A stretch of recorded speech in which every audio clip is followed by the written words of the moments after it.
sweet, delicious.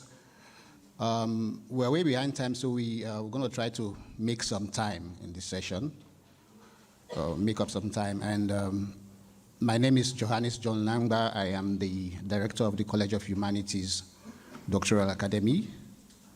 Our session is entitled Administration and Reporting on the Internationalization of Higher Education. This panel was supposed to have 3 panelists. Unfortunately, the panelist from Denver University could not be with us. He sends his apologies. But I think we have 2 great panelists that will make up the time, and myself, I would take the liberty of using some of that time from the Denver University panelists to make this session a wonderful one. I will start by introducing the panelists. I think I will introduce them now before they speak. So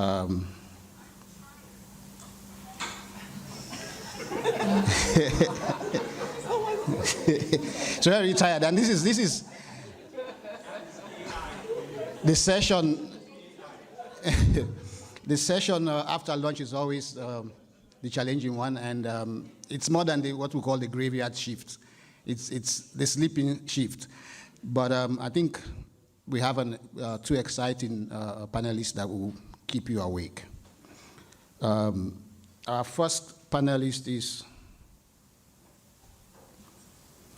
Professor Vivian Ojong, who is a full professor in the discipline of anthropology in the College of Humanities at UKZN. She is currently the Dean and Head of School of Social Science. Professor Ojong's research areas are identity politics, migration and internationalization, globalization and diaspora studies, gender, feminism, entrepreneurship, as well as culture and religion. She has successfully completed the supervision of 16 PhD students and a number of master's students. She has also mentored 7 postdoctoral fellows and published 54 articles and book chapters. Professor Ojong has examined a number of master's and PhD theses from various universities, including University of Fort Hare and University of Nelson Mandela Metropolitan, University of Cape Town, University of the Free State, Walter Sisulu University.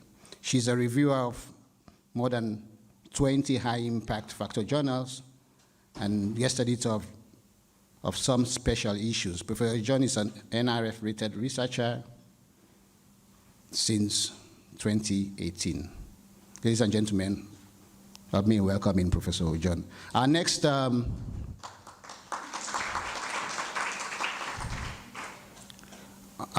panelist is Dr. Lavern Samuels, who is a dental surgeon and medical scientist with a special interest in oral medicine and broader public health. Currently, he serves as the Director of International Education Partnership at the Durban University of Technology here in Durban. He was the Senate rep on the University Council and the Council Exco for 16 years. He's also the immediate past chairperson of the DUT, that's Durban University Technology Institutional Forum, a position he held for 14 years. Dr. Samuels is the Vice President, President-elect, and immediate past chairperson of the Directors Forum of the International Education Association of South Africa, IEASA.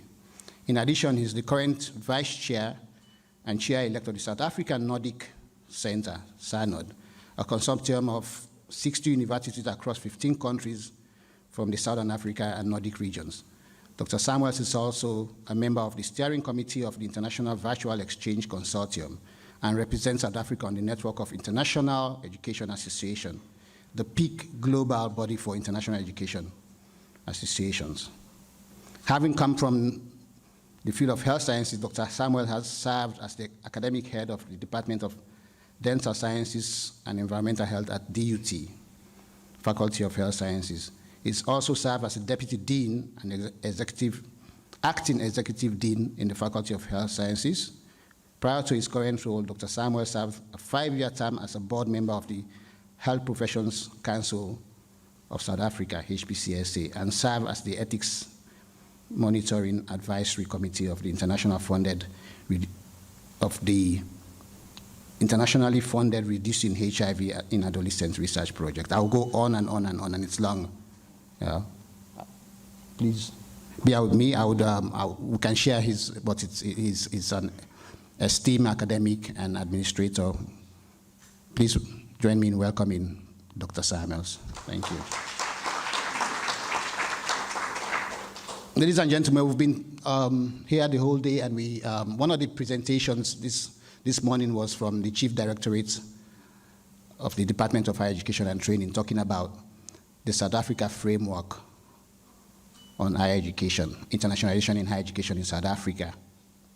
And as he clearly said, it was developed in 2020, 2021, it was launched, and they're still working on the implementation plan. So the whole reporting mandate for higher education institutions comes from this new framework that the government has developed. So in trying to set the scene and taking the liberty of the time that we have, since we don't have the third presenter, I thought, let me just set the scene on what this framework is all about, and the mandate of the government and the mandate of the higher education institution in South Africa.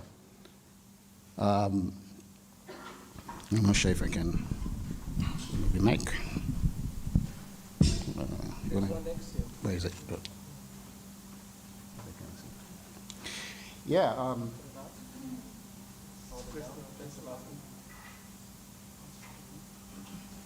So by way of setting the scene, it's the framework that the Director General from Department of Higher Education and Training mentioned this morning. It's called the South Africa Framework on Internationalization of Higher Education in South Africa.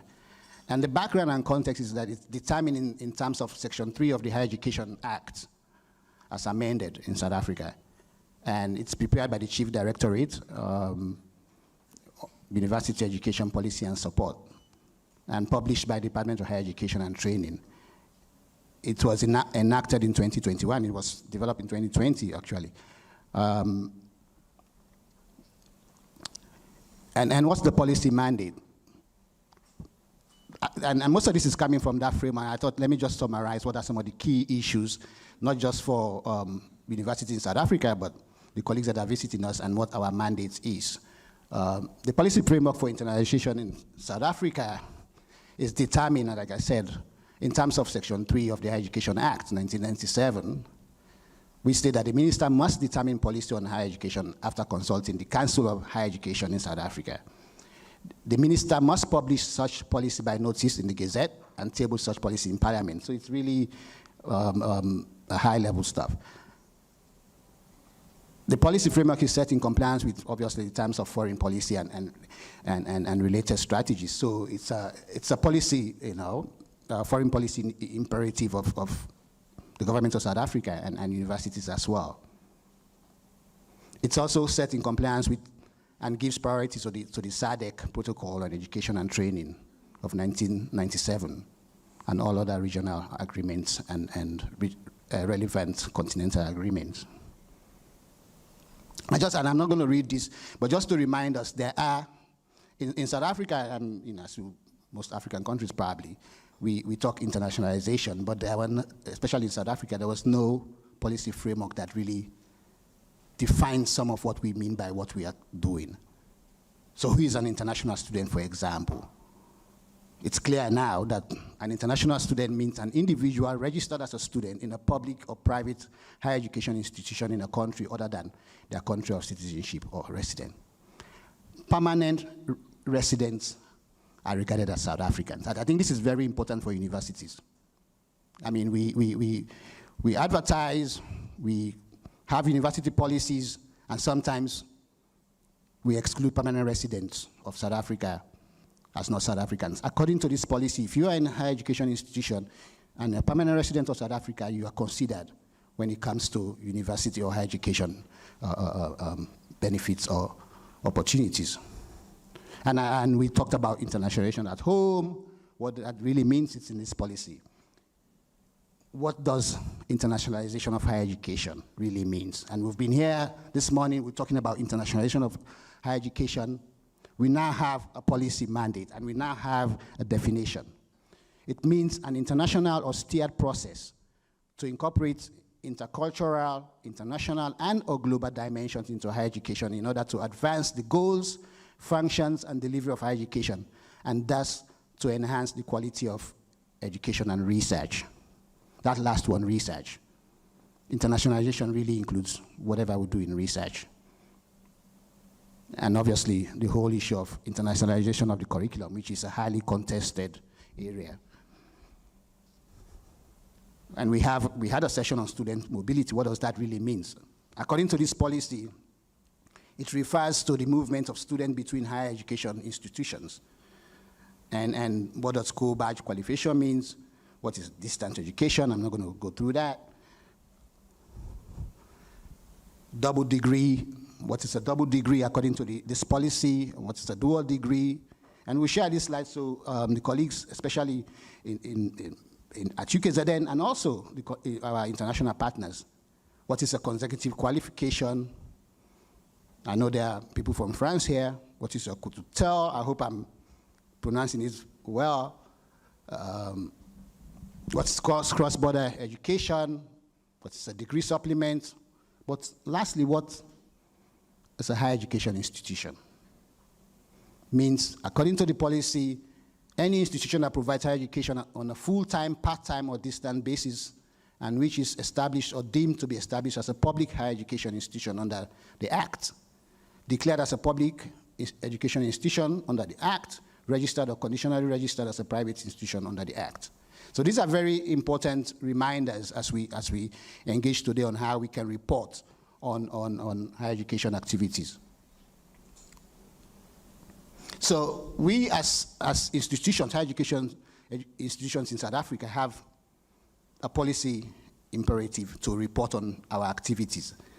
What we're having now, when the implementation plan is finalized according to the Chief Directorate, we'll have to report this event to the government. So higher education should have the responsibility of including administration and support for all matters related to internationalization of higher education in their institutions. They must comply with good practices for outbound and inbound students. This is very important. International student experience here at UKZN, it's very important. The government takes it seriously. And it's the same with our colleagues, our partners that we send our students to. And we have that wonderful feedback from our colleagues that went to Columbia University. We'll have to report on that. Progress towards the set goals for internationalization on higher education must be monitored, measured, and reported at the institutional level through standard procedures for higher education as stipulated by the DHET. So it's serious business, colleagues. We have to now start reporting to the government on whatever we're doing. So lastly, what are some of the indicators of progress on internationalization that institutions of higher education needs to report on? And I know the Chief Directorate talked about, developing that implementation plan. But some of them include the following: performance on international dimension relating to all three core mandates of the university, which we all know: teaching and learning, research and community engagement. Changes or increases and decreases in whatever we're doing, for example, joint research projects, co-publications, co-inventions, must be reported on an annual basis. The number of agreements we sign at any level, faculty, school, departmental level, must be reported on. Generated revenue through internationalization activities must be reported on. So the specific details of information to be reported will be agreed upon with the institutions from time to time. So it's going to be participatory. They will tell us because you can't tell someone to report on something that they can't really deliver on. So thank you. Having set the scene on what really reporting and the mandate of universities in accordance with the higher education, the internationalization framework, I would like to invite our first panelist, Professor Ojong, to You have to give us his talk on internationalization. You have 10 minutes. I know I'm African, but I'm not going to have, where's the colleague? She's gone. You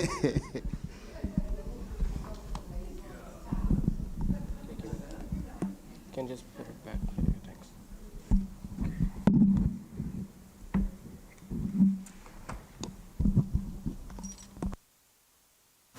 I do realize that one of the signs of aging is see when someone starts putting on the scene assistant, then it's telling of the age of the person. So thank you so much, our chair. See, you've made my job very easy. That's when you have a chair of a panel who is all-rounded. They seem to take the presentation away from you. So I'm not going to struggle too much here because he's already giving you the definition, so that it gives me enough time to just engage with the facts. So I will just take it. Thank you so much, Chair.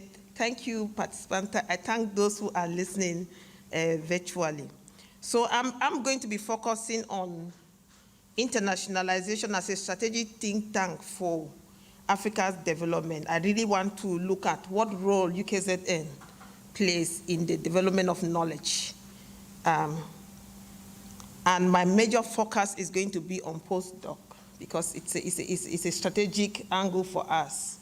If we want to look at it from a knowledge generation perspective, from a teaching and learning, and also from research, it's at that level that we train academic citizens. So I want to focus on that.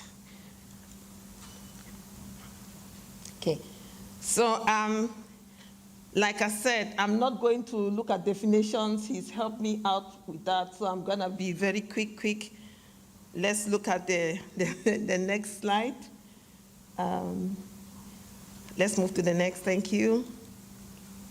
Okay, so I think I need to lay the facts straight, because at the moment now, every higher education institution in South Africa is talking about internationalization. It's like the buzzword, you go everywhere. They've set up international offices, but just to state the facts, because we are a premier university of African scholarship, I'd like to establish that UKZN is the oldest international, UKZN has the oldest international relations offices in this country. And the university has partnership with over 46 countries, providing students and staff direct global experience in the areas of teaching, learning, and research. Okay, so I'm going to skip that. In the interest of time, I'll be giving 10 minutes. So these are the broad areas. When we are engaged in internationalization, we look at it from a socio-cultural, economic, academic, competitive, and developmental. Those of you who are here in the morning, you've heard about the experiences that some of our staff from the School of Education, how they explain on the issue of commercialization. So I'm not going to go into the depth of that, but my presentation, if you want to read it, I'll send it for circulation. Can we move on to the next slide? Thank you. So we are guided by these different ideals. So those broad areas of community engagement, issues of promoting academic citizenship and global knowledge. And the emphasis here is the African focus that we bring into the menu. Okay, so the next slide, if you move to the next slide, the very next slide, it talks about definition. So I'm not gonna inundate you with that, but let's look at the next slide, which actually brings in the global dimension. So here I try to separate internationalization from globalization and bring it and bring an understanding that we can follow, because we cannot be talking about internationalization and leave out globalization. They may be used, they sound like synonyms, and sometimes people use them interchangeably, but there is a difference.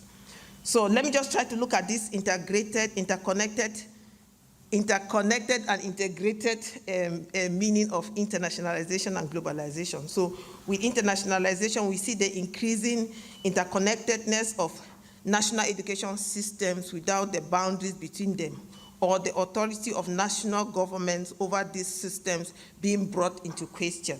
And then with globalization, the emphasis is on the integration of flows and processes over and through boundaries that lead to a transformation in the spatial organization of social relations, changing and challenging the role of the nation state. Let's move to the next slide. It continues with, this is the academic, so I'm not going to bring into all of this academic, this is what academics do, so you can read them in your spare time. Let's move to the next slide. And the next, the very next. Okay, so still dwelling on all those definitions, I want to look at, let's quickly move to the slide that talks about this statistic. Those of you who were present here, the reason why I'm skipping this important slide is because the presenter that we had from Home Affairs actually gave us the statistics. So I won't bore. I was looking closely at the statistic that he was giving, and it was accurate, and they are in alignment with what I have here. So I'm not going to focus on that. Let me move straight to the challenges.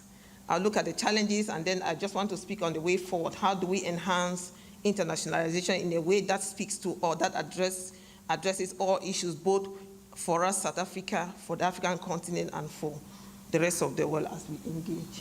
So challenges of internationalization. The first challenge is the Home Affairs and the visa saga. I wish it's just that I've seen he's left, and I told him that I'm going to send him a list of, I'm going to liaise with our executive director, corporate relations, to give him a list of all, to collate a list of all our postdoc awardees who, from the beginning of the year, have been awarded this fellowship, but then they are still struggling with accessing visas. So we have the Home Affairs saga. Usually, the process should take between 4 to 6 weeks when we appoint a postdoctoral fellow, but that's not the case. I can tell you we have backlog from January up to now. And this is it's not just a UKZN problem, it's a national problem.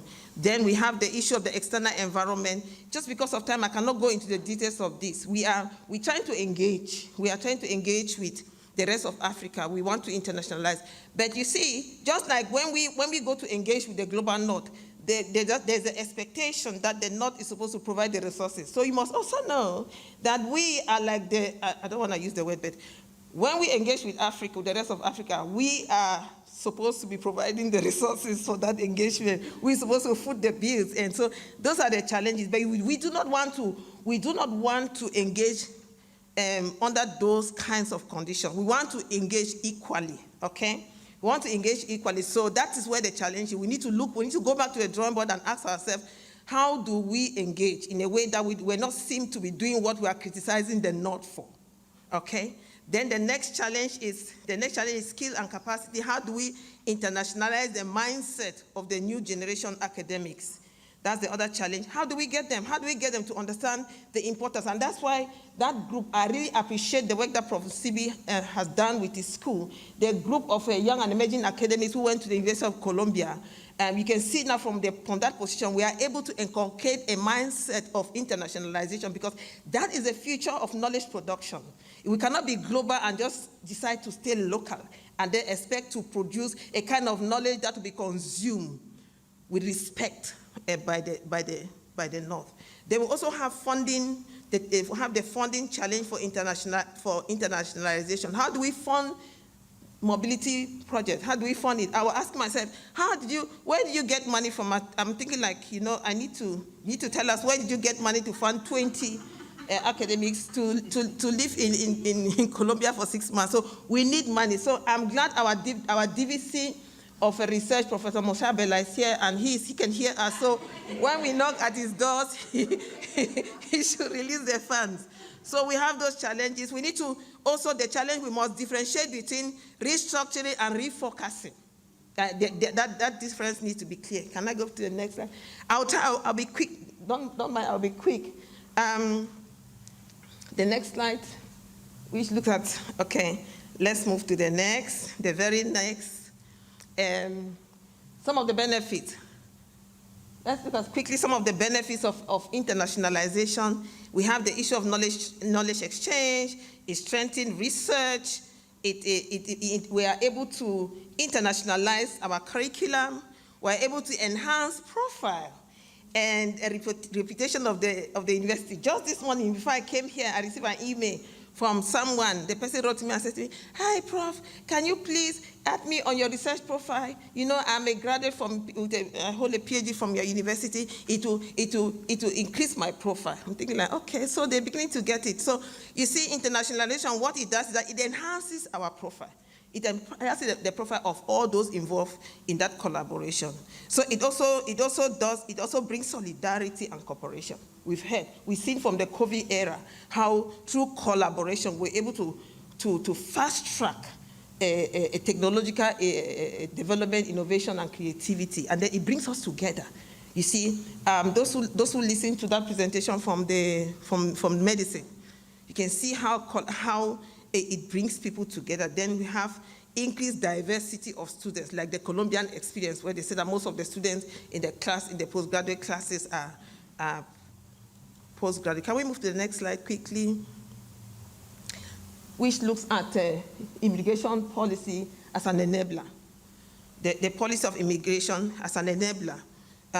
It does enable PhD students to have access to permanent residency, because let's not just only look at because we Africans, we like complaining. So let's not just look at only the negative aspects. There are some positive things that are happening with internationalization and the international student experience. PhD graduates have access to permanent residency. Here, the new policy states that it stipulates clearly those who graduate here with PhD from South African universities from other countries have rights to apply for permanent residency.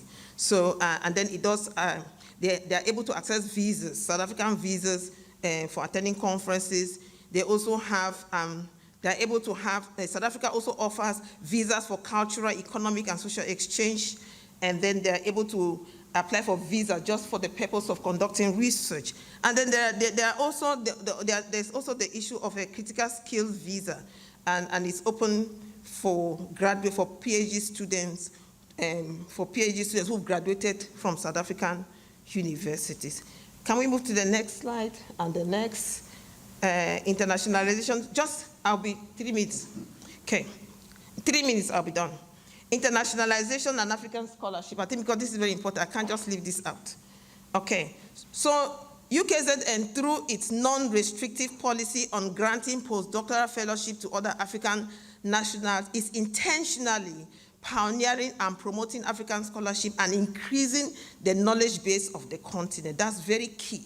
South Africa is doing something that is novel, is groundbreaking. Like I said when I started, that our institution is the first institution that had an international relations office.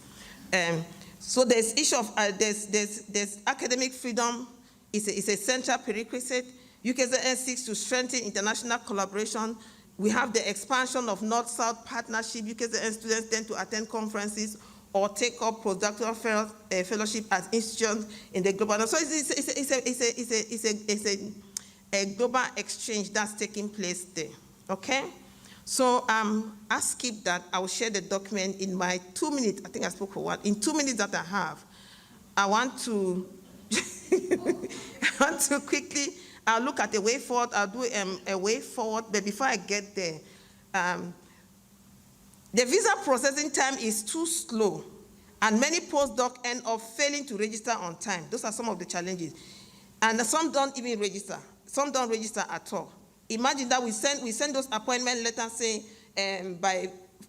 on the 1st of May, and by this time of the year, and they have not even gotten visas to enter, which means that they've already lost a number of months. So it delays, and the postdoc appointment is for a year. So you can see that those are the challenges. And then also we have the issue of the prevailing climate of xenophobia, Operation Dudula, and other forms of social harassment towards African foreigners are a hindrance to internationalization. We need to begin to talk to our politicians. They cannot use cheap politicking. They cannot be using foreigners to score political points because we are towards election, and then expect us as academic institutions to still maintain a global academic agenda. It is not possible. So it's being counterproductive. Somebody needs to talk to the politicians. We need a stable political landscape for us to be able to enhance internationalization. Okay, so I'm just gonna skip. Let's see, I just want to go to my recommendations. Where am I? Recommendations. Yeah, I'll just stick with the 5. I've got about 20, so I will share those ones at a later stage. So some of the recommendations for internationalization, I recommend the following. To reinforce quality assurance mechanisms for international students and gear them to their expectations when necessary. Provide continuous and inclusive support to international students designed to facilitate students' social academic success and focusing particularly on the transition process. It's very key. You heard about the experiences. When they come in, if we don't provide that smooth transition for them to settle in and become productive, it becomes problematic for them. And then the experience actually becomes counterproductive because we won't get the desired results for the resources that we are plowing into the internationalization process. We need to support internationalization through our ICT. We need to have our systems ready. Once we make the appointments as UKZN, when we make those appointments, we must ensure that we're able to process email addresses, staff cards, and so on, access to our campuses, and so on and so forth. We need an aligning international activities with institutional strategy.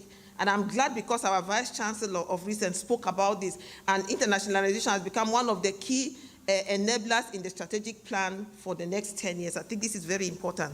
We need to foster connections among domestic and international students and value the input of international students on campus. We need to target joint or dual degree programs in areas of specific institutional strength, enabling the student mobility process to support larger institutional strategies for academic excellence. So I can go on, and the list continues, but you can read from the slides that I will share. So what we need to do is we should keep on going along the path of internationalization, internationalism. We must create a kind of internationalism that works for everyone. It mustn't be one. We mustn't go have a strategy that will benefit just us as South African or South African higher education, higher institutions of higher learning. We must have the kind of strategy that will benefit us and all our strategic partners, all those that we are collaborating with, be they from the global north, which appear to be rich, they're not really rich, Africa is rich, or African universities that are based in other African countries except South Africa. So I just want to thank you all for listening, and I hope that we can take this conversation further. I hope we had more time, but I'm sure the time that we have is enough for us to, we're just beginning the conversation. Thank you for listening. Thank you very much. Thank you very much, Prof. We should keep on going along the path of internationalism. We must create a kind of internationalism that works for everyone. That's powerful.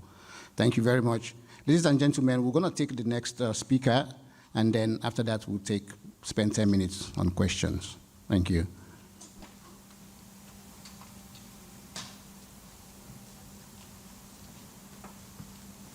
Thank you very much, Chairperson, and Good afternoon, colleagues. It's really a pleasure to be with you this afternoon. It was so exciting listening to all the internationalization in practice presentations this morning, and my natural tendency is to present on those because I like action, I like seeing things happen. But sometimes we have to take a step back and look at policy. It's not the most exciting space, but I hope at the end of it I can leave you feeling enthusiastic about where we are. So my topic is actually on the implications for the South African national policy framework. We, like the chair said, in the last few years have had this policy framework that has been promulgated. What does it mean for us? Firstly, South Africa's historical isolation from the international community during the apartheid years was never pursued as a national imperative, reversing that isolation. It happened not by design, but by default. And it happened in a very uneven way. Universities that had the resources, that had the infrastructure internationalized, and the rest of the country remained largely behind. And if you look at international destinations, they are only as strong as the weakest link. We needed to develop the higher education landscape and internationalization within that landscape.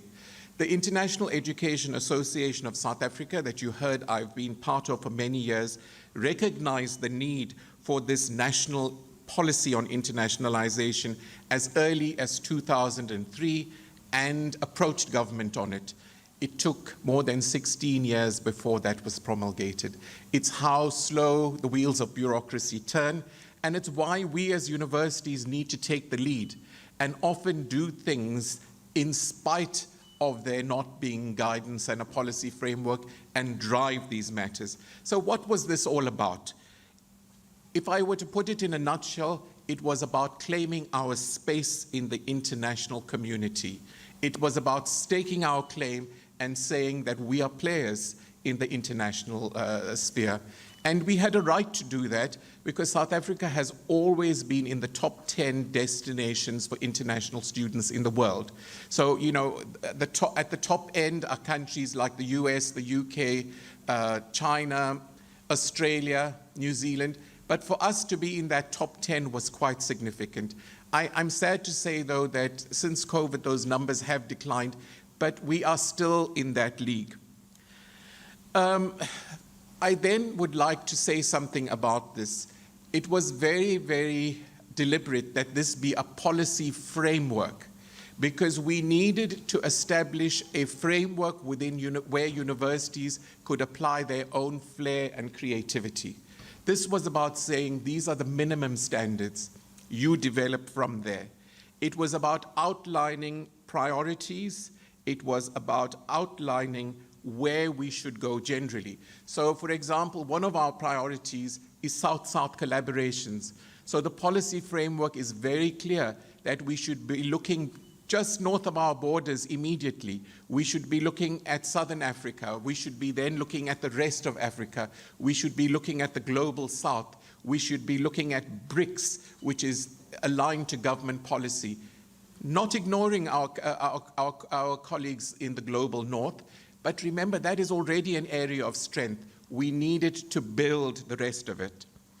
What was the other reason for it? South Africa's funding challenges limit the number of outbound South African students, underscoring the need for universities to look at internationalization more comprehensively, to look at internationalization at home, to look at internationalization of the curriculum, and to look at inclusive models of internationalization.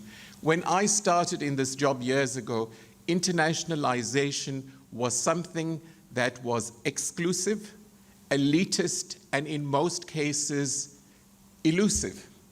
We now have a model of internationalization that is far more inclusive, inviting, and embracing. And yes, we need those physical mobilities. And yes, I would also like to know from Professor Msibi where he got the money from for that very ambitious project.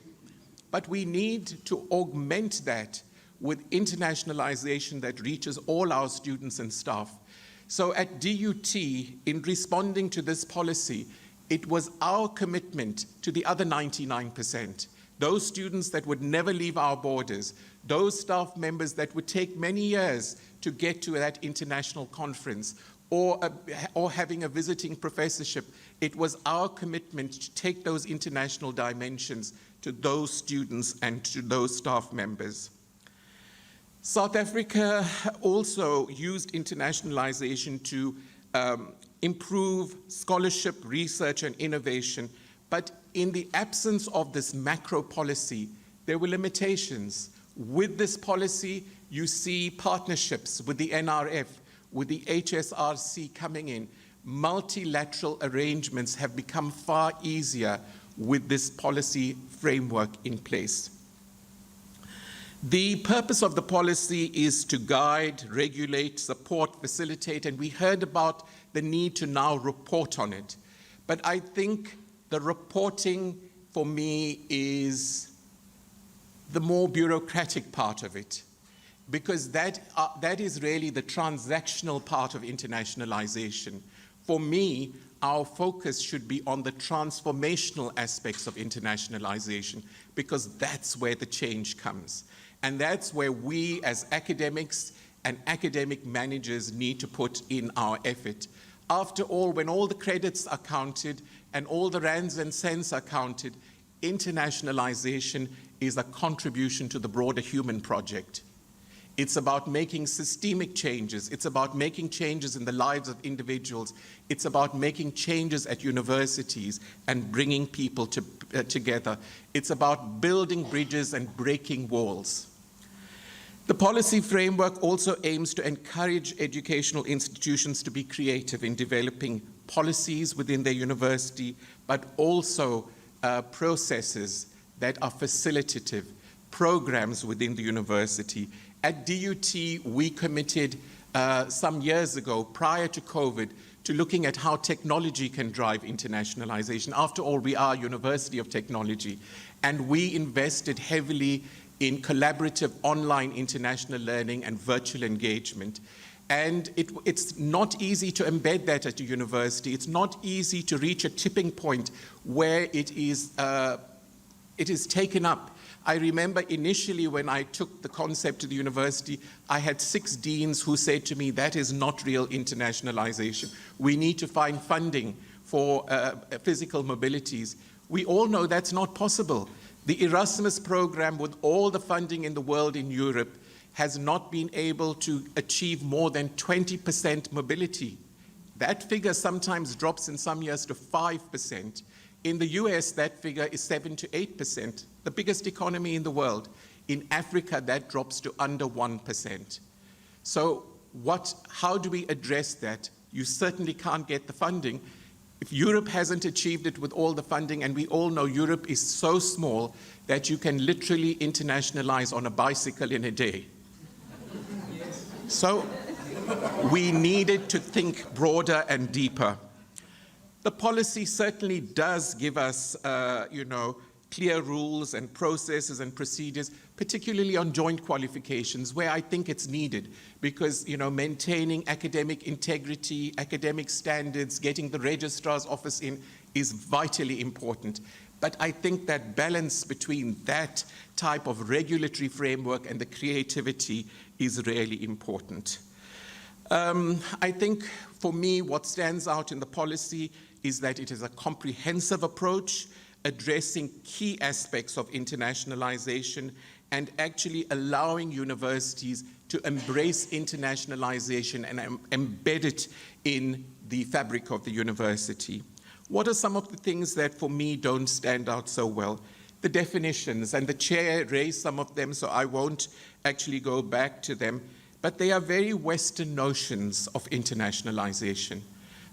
Some of them are broad, and certainly they have some relevance, but we need to look at definitions of internationalization that apply to South Africa and to Africa. I think the policy needed to be a little more vigorous in its language about decolonization and how pertinent it is within the South African higher education landscape. I think there was also a missed opportunity to rethink internationalization in line with critical debates and scholarship around transformation and decoloniality. And there was a bit of a failure to guide the development of internationalization policies and didn't quite address the inequalities and the inequities. And I think the fissures of inequality and inequities within South African higher education, particularly in internationalization, are growing deeper and broader, and it does need to be addressed. I think the policy framework has also missed an opportunity to systemically and overtly address internationalization in a way that, for example, brings in a funding formula that universities can strive towards, like we have in research. I think there is certainly a need for future iteration. Was it good to have the policy framework? Absolutely, we needed it.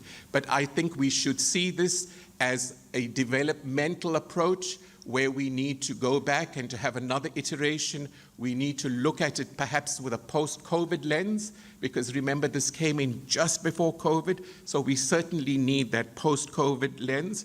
Another aspect that perhaps should have been a little more explicit was the link between internationalization and some of the grand challenges, drawing in the SDGs and embedding them, the fourth industrial revolution, some of the trends in ICT. I think the policy misses that, but part of it was that the policy took so long to develop that it wasn't particularly current at the time that it was promulgated. So that's one of the other challenges. But I think we certainly need that more contemporary look at South African higher education and how internationalization focuses on it. I think for me, how we've driven internationalization at DUT was firstly for it to be inclusive, where every student and staff felt included. And our COIL projects that I spoke to you about, we started, like most universities, with 3 or 4, with a few champions. We increased it to 16.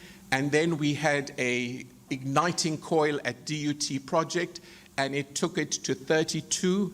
And I'm glad to say that this year we are already, and the year is not out, we have 86 COIL projects across the world, across all our faculties. And that is significant. And we hope that within the next year or two, every student at DUT will have an international experience, either virtual or physical, and every academic program within the university will be running an international program, whether virtual or physical. COIL has also been broadened into virtual engagement, with the concept of COIL being more accessible to more academics. What is our role as universities? It is actually to build that two-way bridge. Internationalization is not just about bringing the global dimension to the university or to Africa or to South Africa. It's equally about building that bridge, that connection with the outside world, to take local knowledge to the global stage. And that is very important. And for me, the African proverb that actually motivates me goes like this: for as long as the lion does not have a storyteller, the story of the hunt will always glorify the hunter. We need to address that. I'm glad we've spoken a lot about Africa-focused internationalization, and I'm happy to share with you that we have been successful in attracting a very, very significant grant. It is, in fact, the biggest grant in internationalization in the history of this country, for a 3-year project that will be on Africa-focused internationalization. And I'm also happy to say that I have invited UKZN to be part of the project. In fact, I've invited all the KZN universities to partner with us in this very, very important project. And then lastly, to leave you with the fact that we should live what internationalization is all about, and that is about collaborating, bringing people together for a better future. And so the African proverb that I always share is, if you want to go fast, go alone. If you want to go far, go together. Thank you very much.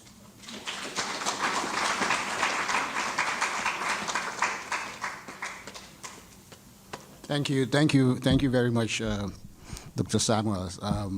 As always, as academics, it's good that Dr. Samuels critique the policy. Like all policies, they have their strengths and weaknesses, and he pointed out the strengths of the policy and some of the weaknesses, and which I agree with. And one of the when I was reviewing the policy, one of the weaknesses that I clearly identified, in our time, the present context, is around diversity, equity, and inclusion, which is really lacking in the policy. But like you said, we will have a second iteration on it, and then we can, because these days, I mean, what's happening around the world, if we don't include diversity, equity, and inclusion into whatever we're doing, it's a missed opportunity.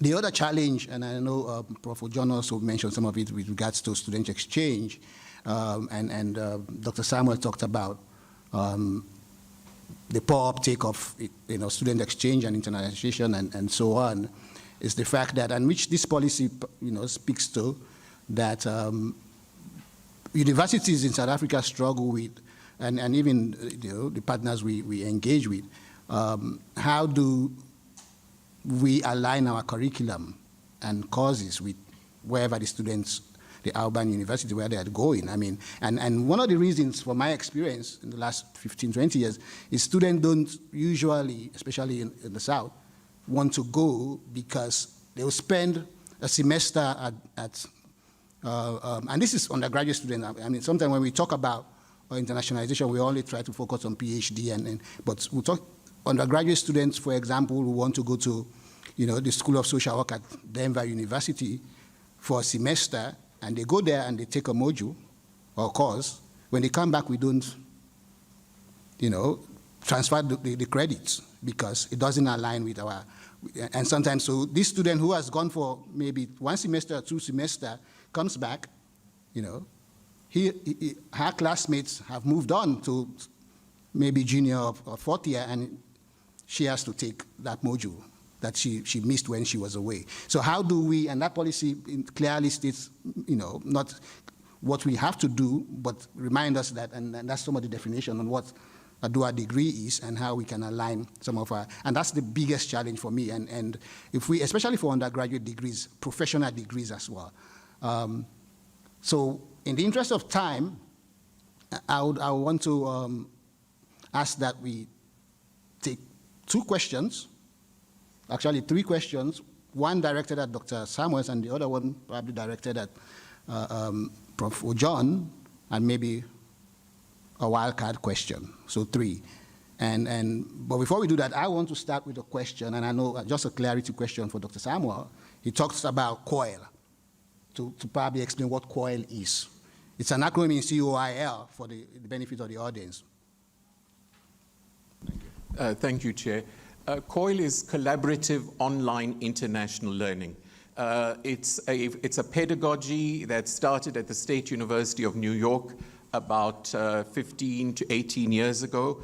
It has different names in different parts of the world. It's also called virtual exchange.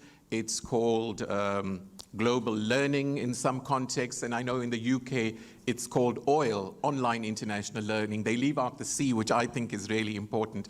But this is a form of internationalization that has been growing. And I know over the COVID period, it became particularly significant where universities wanted to find ways of engaging without physical mobility. Thank you. Any hands from panelists?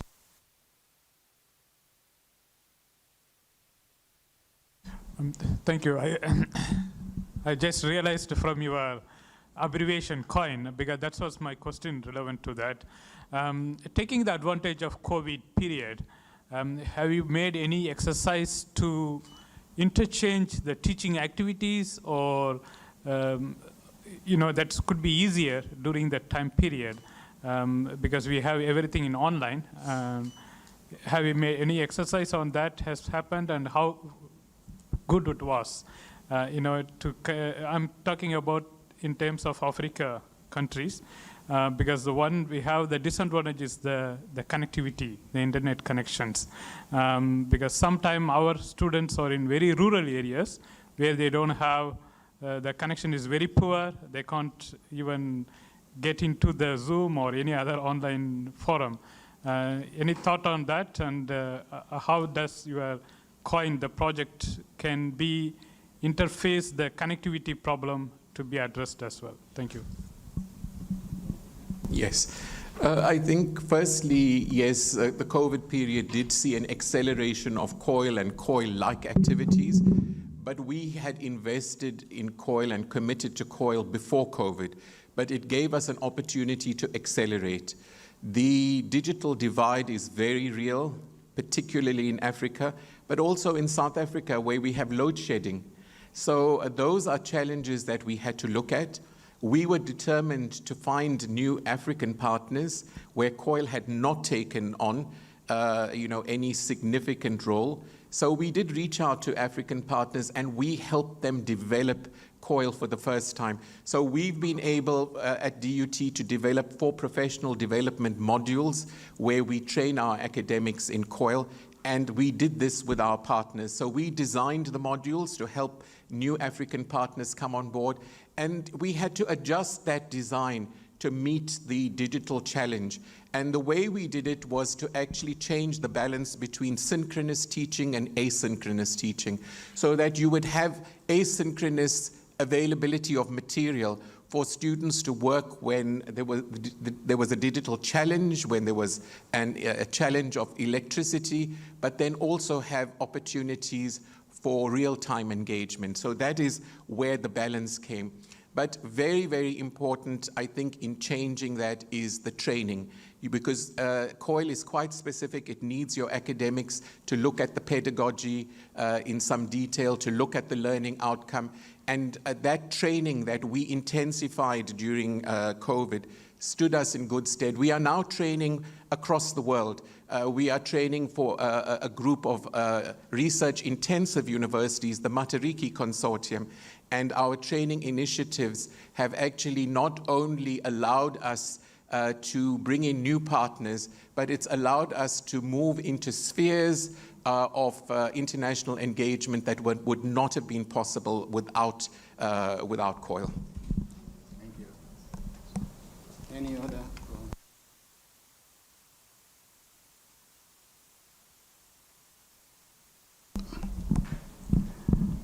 If there are no questions, I would like to take this opportunity to thank the panelists. And like I promised you that we're going to keep you awake, and I think we tried. Thank you very much, Professor Ojong. Thank you, Dr. Samuels.